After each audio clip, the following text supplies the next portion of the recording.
எங்களுக்குள்ள பிரேக்கப் ஆயிடுச்சு, மூஞ்சியவே பார்க்க மாட்டேன்னு. இப்ப மேல போய் எதை பார்க்க போற? ஒரு மேட்ரு பேசி முடிக்க வேண்டியிருக்கு. அதுக்கு நீ படியில ஏறி நேர் வழியிலே போலாமே. போகலாம், அவங்க அம்மா அப்பா இருப்பாங்கல்ல. பேசத்தானே போற. இப்போ டோர் ஓபன்.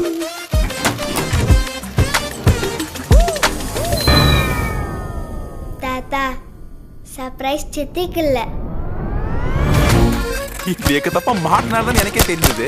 இல்லனா நான் சாகுற வரைக்கும் நான் வெர்ஜின் மச்சான் இப்படி காலட்ட ஆட்டிருப்பேன். நல்லா relationships are meant to be forever, Vasu. இந்த forever and alwaysலாம் சும்மா பிராக்டிகலா வேலைக்கு ஆகாது. ஒன்னால புரிஞ்சுக்க முடியாதுன்றதுனால அது இல்லைன்னு கிடையாது வாசு. எப்போ வரைக்கும் மாமா? எப்பவுமே.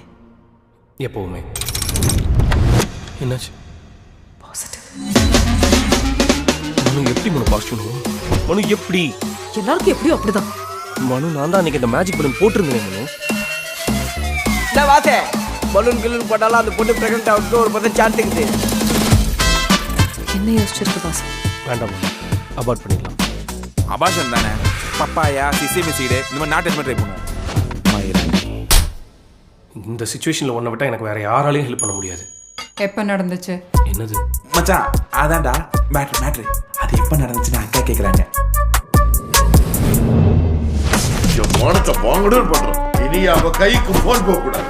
வாசு எங்க இருக்க வாசு? இன்னும் 15 மினிட்ஸ் நாங்கள் இருப்போம். சரி இல்ல வீட்டை விட்டு வெளியில போக அவன் என்ன சொல்றது? யார் மனுவன்? நான் யார் கூட வந்தா உனக்கே ஏறிது? இதுதான் அந்த ஃபாரெவரா? நாம ரெண்டு பேரும் ஜஸ்ட் ஃப்ரெண்ட்ஸ் தான். ஒன்னு வச்சுல கேம் ஆடாடா அவ. அபார்ஷனை தாண்டி இந்த பிரச்சனைக்கு ஒரு சொல்யூஷன் இருக்கு. உனக்கு இந்த குழந்தை வேணுமா? நீ ஏன் மனுவை கல்யாணம் பண்ணிக்க கூடாது? விடிஞ்சா அந்த பொண்ணுக்கு வேற ஒரு பையன் கூட நிச்சயதார்த்தம். உனக்கு அவ்வளவு கேவலமா போயிட்டு மூடு வந்தா மூடிட்டு இருந்திருக்கும்டா. நீ சும்மா அந்த பிரச்சனை